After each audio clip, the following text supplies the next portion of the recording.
রে দাদু ভাই, চুলটার কি অবস্থা করেছিস দেখেছিস? চুলটা যা গিয়ে ন্যাড়া হয়ে আয়। আমি আবার চুলটা ন্যাড়া করব? জানা ঠাকুরদা যেটা বলছে শোন না, ন্যাড়া হয়ে যায় না। ঠাকুরদা সব বোঝে নাকি বাবা? জানো আমার চুলটা বড় আছে বলে মার কত সুবিধা। আমার মা প্রত্যেক বছর সময় চুলের মুঠি গেছার সময় কত সুবিধা। তুই তো জানিস তো ঠাকুরদা কত জেদি।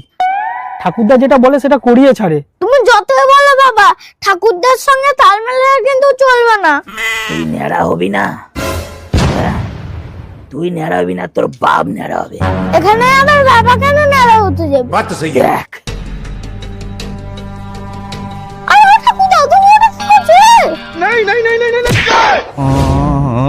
কি